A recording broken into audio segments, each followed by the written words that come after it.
Single. This is episode 2, and I'm your host, Joseph Anderson. You can find me on Instagram at the It's Possible Guy. Now, I have to tell you something funny that happened. So, on my computer, I have episode 3, 4, 5, and 6 already done. And I did them on my mic, and they were all ready to go.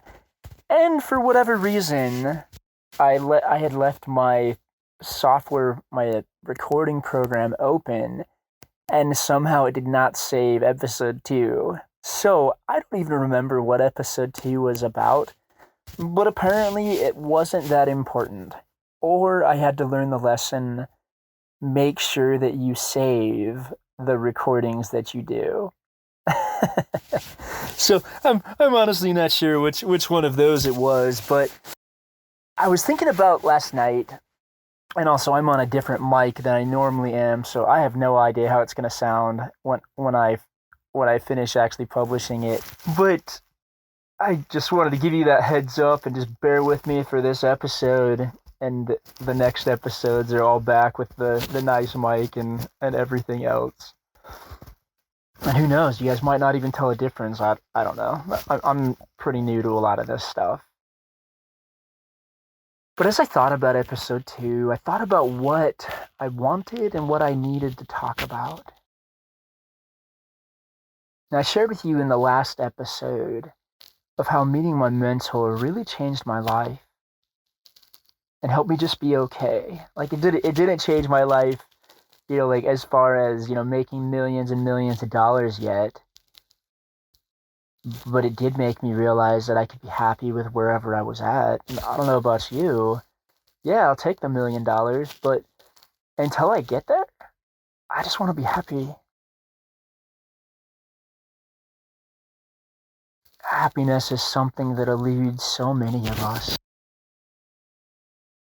Why? I was listening to something yesterday in Malcolm Gladwell's book, David and Goliath, and he said something to the extent of,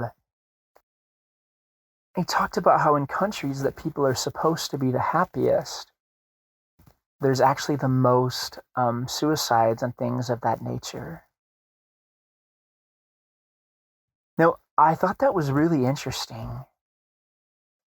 Like where people feel that they have to be happy, it doesn't allow them any way to not be happy. When I speak about happiness, I think there's different levels. There's different levels in the fact of, yeah, it would be super awesome if everybody was just super genuinely happy all the time. That's not how it works. I was planning on going a different direction for this podcast today, but I kind of like this thread, so we're just going to go with it. I got a message from someone yesterday. And this was an honest, real message that basically said, let me just pull it up real quick. Okay, it took me a moment to pull it up, but this individual said, I have a question for you. Have you noticed that you have a super positive guru character to yourself? It's a very good thing, but I wanted to know, have you ever broken character and acted with a different volume? Yes. Being happy is not about, not fighting for what you want, not having bad days, insert whatever else here. That is not what being happy is about.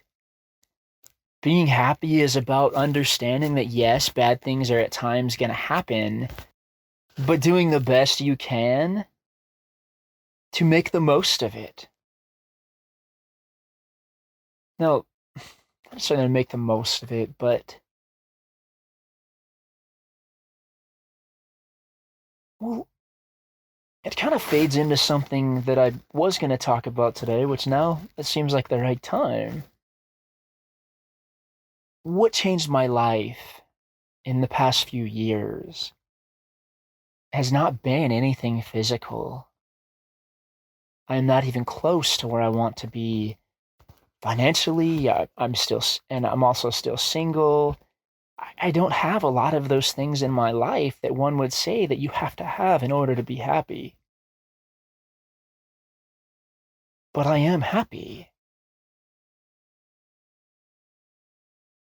At times, I'm so happy that my dad even said, like, Joseph, sometimes I wish that you weren't so happy without being married.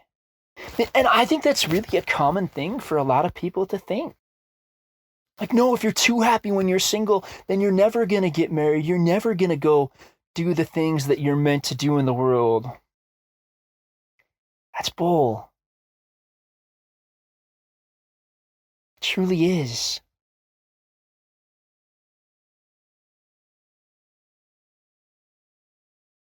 So there was a man named Sid Banks,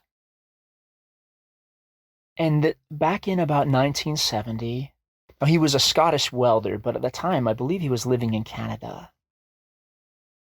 And he was at some retreat, and they just went on a hike talking with one of the other people there.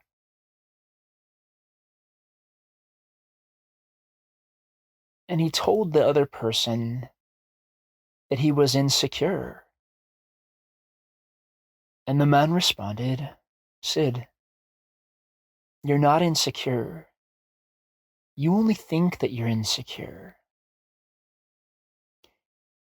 And in that moment, Sid Banks had this incredible epiphany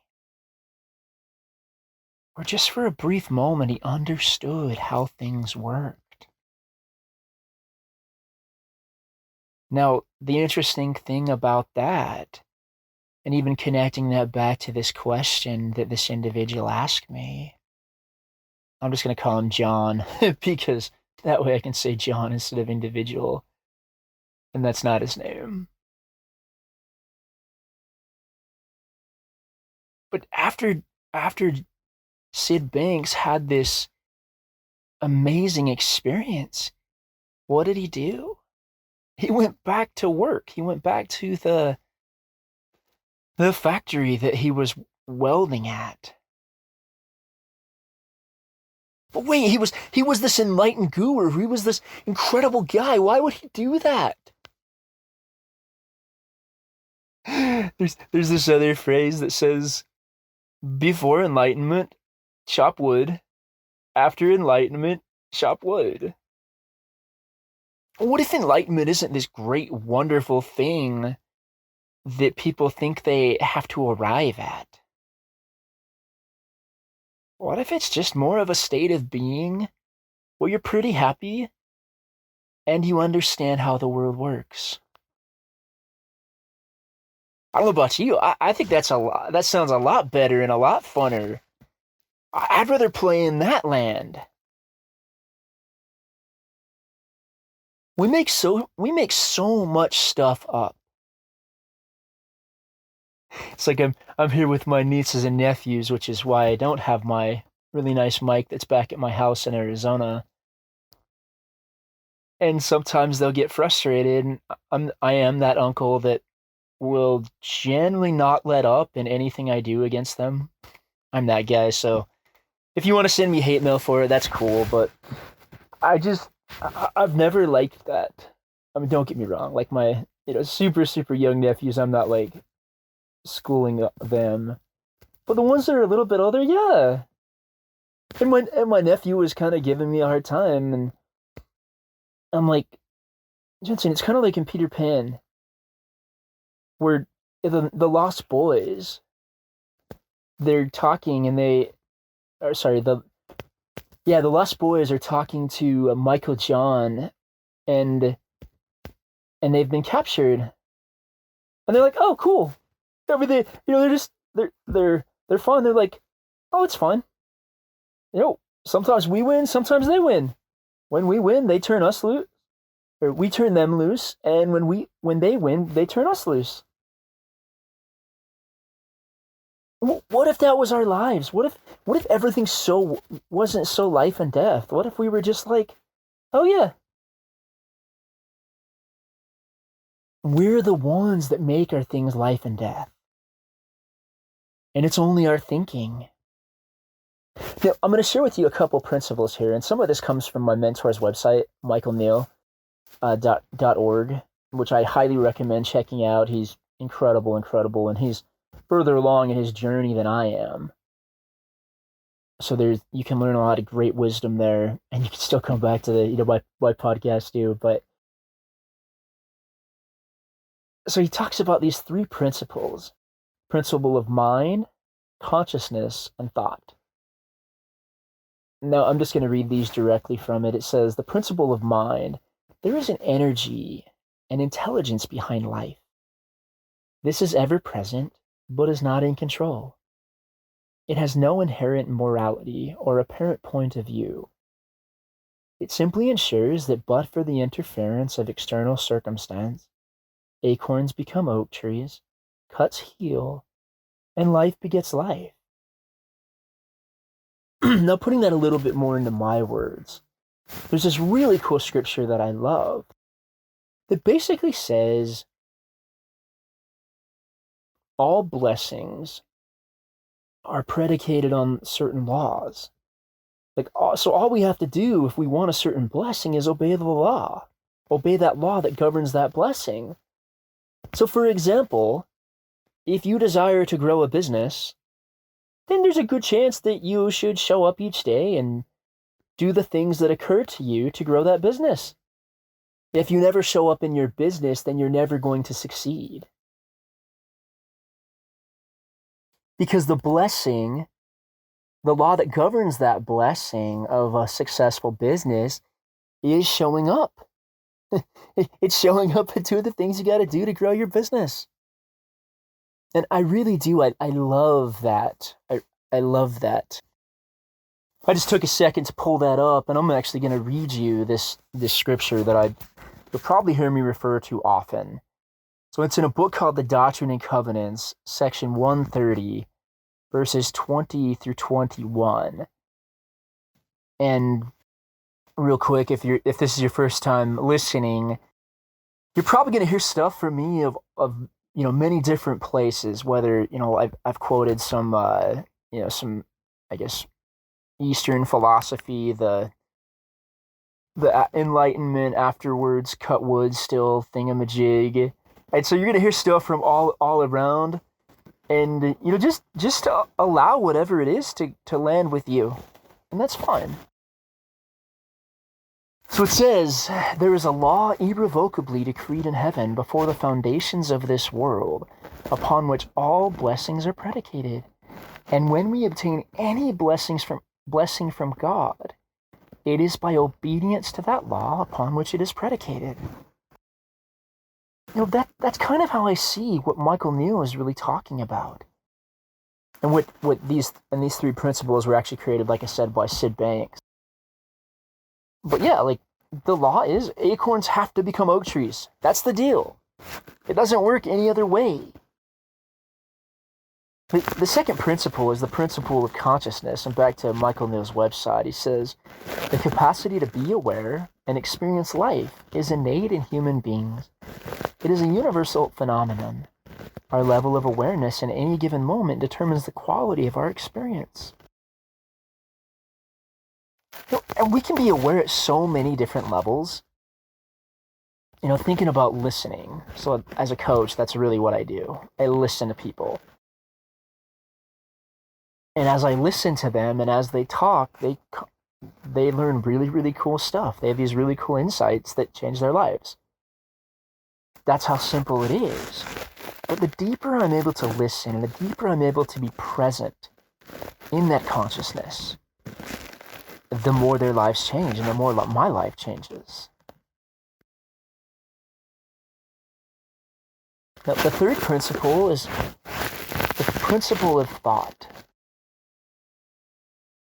Once again, from his website, it says, we create our individual experience of reality via the vehicle of thought. Thought is the missing link between the formless world of pure potentiality and the created world of form. Now, all of us have thinking. We have tons and tons of thinking that happens in our heads. Until we make thought into anything, it's just thought.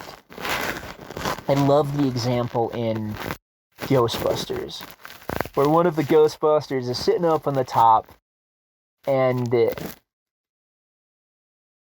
have this thought. And all of a sudden, this giant marshmallow man comes out of nowhere, and they're like, what did you think about? And he's like, uh-oh. Sometimes that's how thought works. And other times, it's just thought. When you understand that your experience of the world is based upon the thinking you're having at that present time, it's powerful. There's this other really great quote that I'd love to read for you, but I don't have the book here. But it basically says, like, and when you get kind of trapped in the sadness of the memories of your life, don't dig into it. It will pass. It's kind of like a river going through your body at all times. At times, the water's going to be choppy. At times, there's going to be rapids. And at times, it's going to be completely smooth.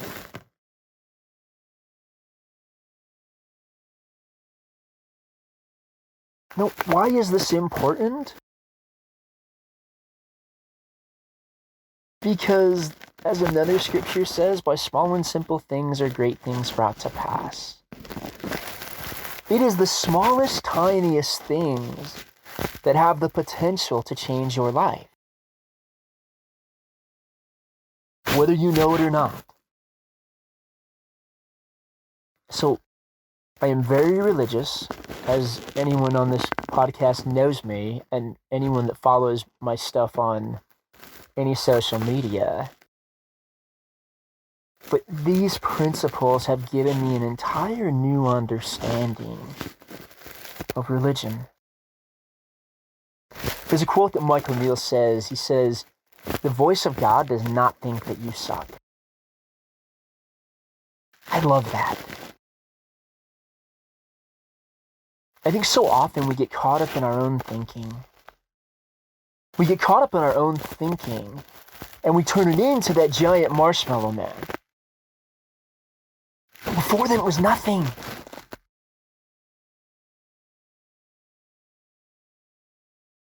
You know, I've had moments where I drive into a new state when I travel and stuff. And all of a sudden, I'm having this thought. It's like, oh man, I think I'm supposed to move here. And I sit here laughing because our thought just gets carried away sometimes. Now, I want you to know that you don't have to control your thoughts. I know that might seem different than something you've heard before, but you can't control your thoughts. You can strongly influence your thoughts. I'll give you that. Chances are, if you look at an attractive person, you're probably going to have certain thoughts. You might think about kissing that person, like you might think about, like, you know, those type of things. It wasn't that you sat down and looked at that person, you're like, you know what, I really want to have that thought that I want to kiss that person. Silly, right? But we make so much stuff up. What if you didn't have to control your thought? There's an often quoted phrase that says, whatever we resist persists. And if you don't believe me, go outside and take out your hose, turn it on, and put your thumb on top. And try to get it all the way down so that the water doesn't come out at all. Not even like a tiny stream. It doesn't work that way. That was actually a trick we used when I was younger. You kind of put the thumb on the thumb on the hose and it kind of gets a harder spray. If you just allow your thoughts to go through you, you're gonna be fine. I liken it kind of, I'm doing some cool stuff we created a organization to end suicide across the world by helping people understand that they don't control their thoughts and that everybody has suicidal thoughts. Even just like flashing lightning strikes.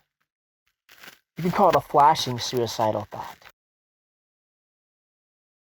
But if you're not in a bad place, if you're actually in a good place and you have a simple thought come to your head, like, oh, you should, I mean, especially when people are on high buildings or on like they're looking down on something, sometimes that thought pops through people's head.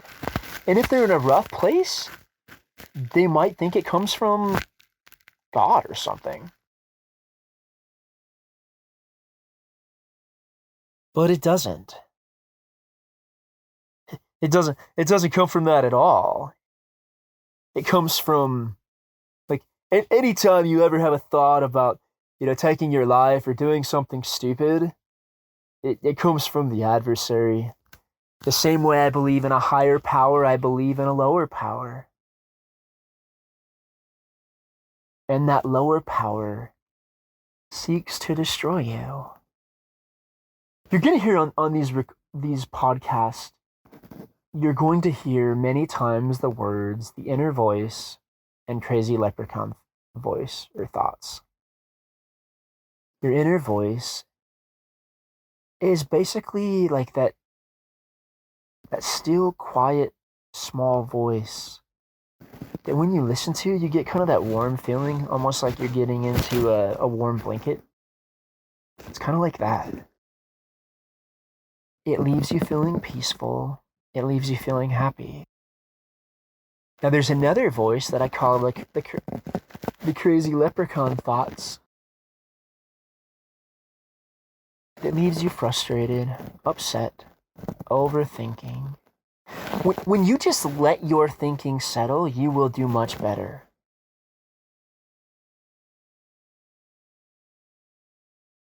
Once again, the voice of God does not think you suck.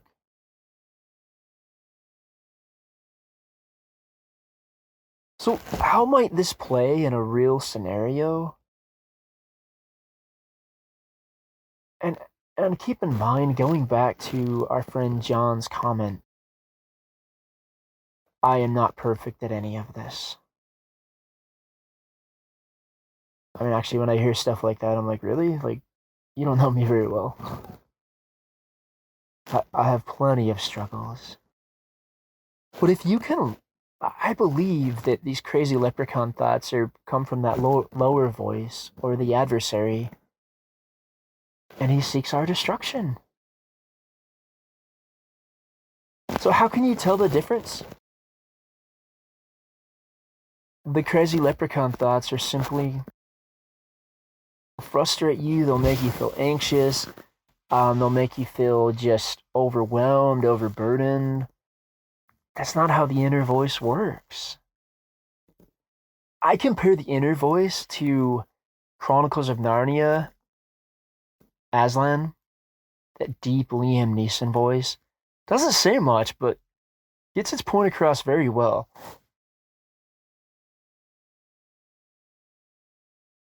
And that crazy leprechaun voice, that's actually an analogy that I got from the Simpsons episode. If you look up Leprechaun and Ralph Simpsons, you'll see where it comes from.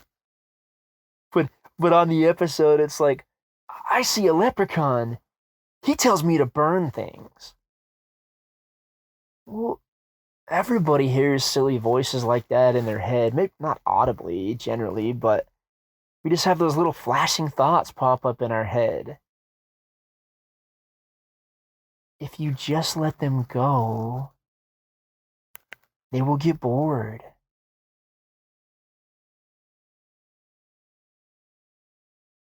And I really do. Like, if you were standing next to me and you said, Joseph, you're fat, Joseph, you're ugly.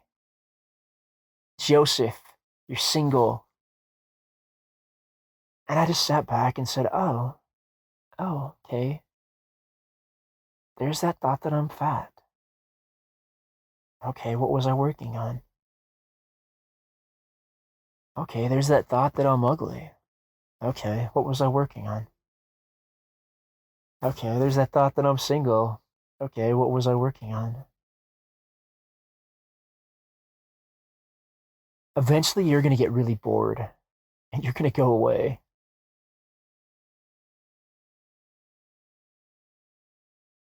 That's how I think it works with that lower voice. Because I know this might be stretching it for some of you, but I truly believe, and you can have other beliefs if you want, but I truly believe that there is an adversary. His name's Satan, and according to revelations in the Bible, when he was cast to earth, he brought with him a third of the host of heavens that are his little minions. And sometimes the strongest and greatest people in the world have the most little minions. But hey, they get bored too. If they come up and sit next to you and say, we'll go with the name Lacey for some reason. Lacey, you're fat. Lacey, you're ugly. Lacey, you're single. Now, if your name's actually Lacey, I don't even know you. I'm not talking specifically to you. But all you have to do is say, oh, okay, well, there's that thought that I'm fat. There's that thought that I'm ugly. There's that thought that I'm single. What was I working on? It only works if you care. Each of you come into this world with such a bright light.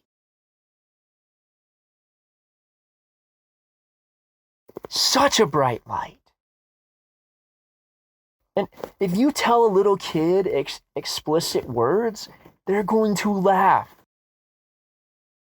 They might even repeat them, but they're going to laugh. And they don't know any different.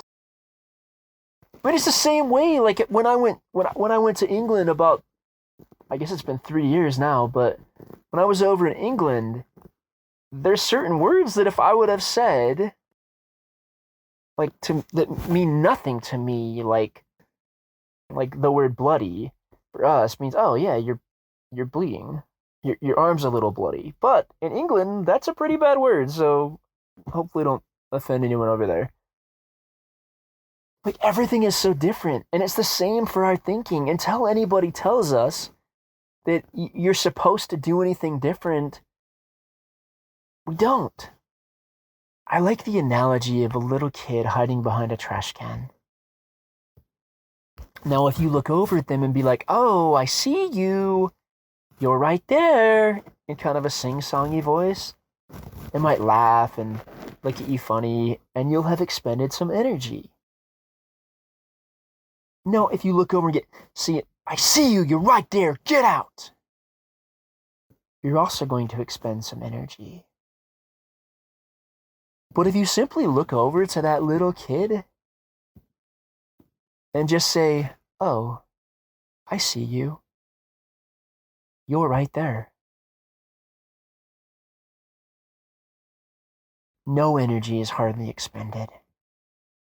And you can get right back in doing what you're doing. And that's what I was meaning when those minion voices come in your head and say, oh, you're fat, you're ugly. And another note on that, which just a quick note, everybody's version of fat is so different. I mean, I've known girls that are like sticks and bones that are like, and then they're like, oh, you're too skinny. And then a girl's like a few pounds over that, and you're like, oh, you're fat. There's like this line that people think you gotta hit. The sooner you stop worrying about that line, the happier you'll be. Your life is about your adventure. That philosophy I adopted, that I don't know if I've mentioned yet, but it's by a man named Brigham Young that says, I care about two people's opinions in the world.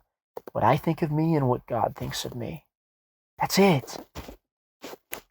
Now it doesn't always work like that. There are times, many times, I get frustrated or upset. It just doesn't last as long as it used to, because it doesn't seem to be that much of a big deal anymore.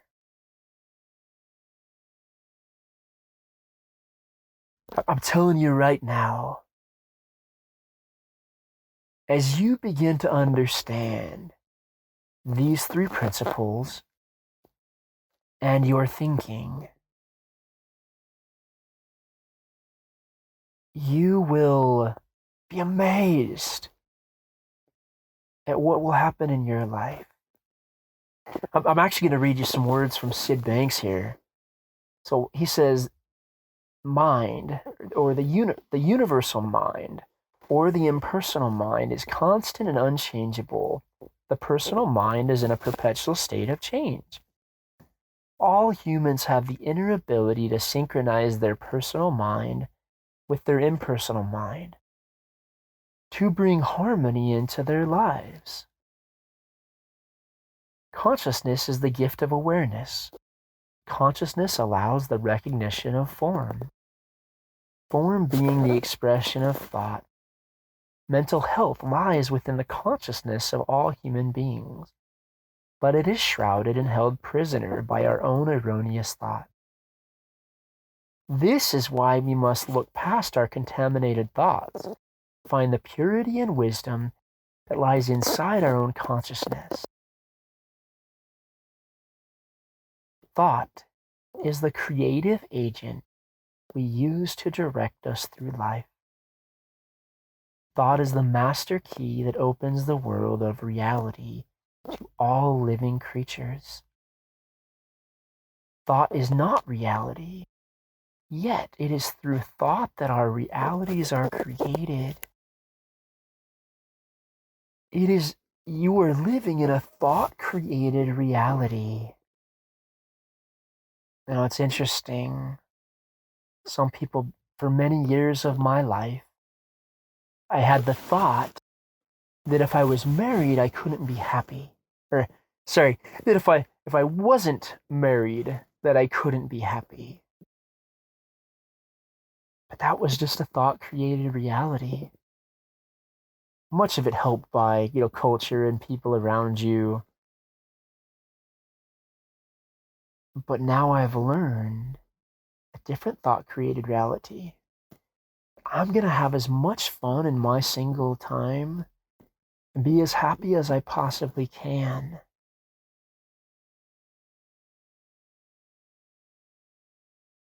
I don't have to be married to be happy. And whoever is peddling that lie is full of it. Yes, there will be so many wonderful experiences that you have when you are married.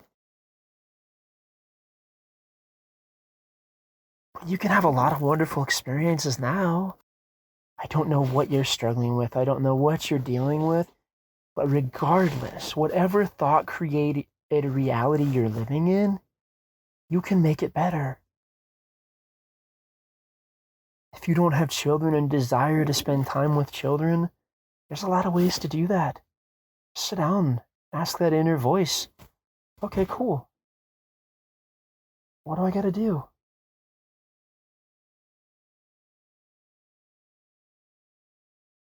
Enjoy now. Because now is all that you have. Don't worry about tomorrow. It will take care of itself if you continue to show up each day. I want to thank you guys for tuning in today. And one of the books that I read a quote from was from Sid Banks' book, The Missing Link, with those descriptions there at the end. I highly recommend. Well, the first book I read of his was called The Enlightened Gardener. And I know some of this stuff sounds very simple, but give it a try. Test it for yourself and see if it works. See if it helps you out. If it does, great. And if it doesn't, great.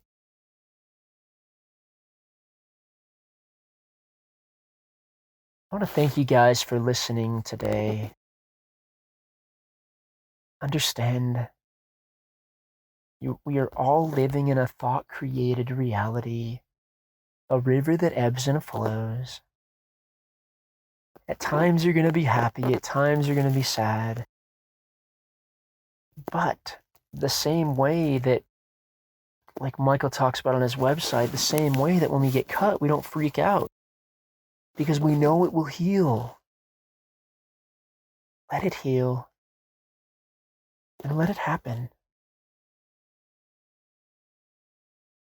I want to thank you guys for tuning in today to this episode number 2 of Happy and Single. If this has benefited you, or if you thought of people that this would benefit, share it with them. I don't even know how you've come across it, but feel free to share it with them. And if what I've said's really connected with you, and you're at a place in life that you really want to sit down and just have a chat over Zoom, reach out to me on Instagram and we can set something up. Once again, on Instagram, I'm known as the It's Possible guy. And yeah, go out and live your adventure. Thanks, guys.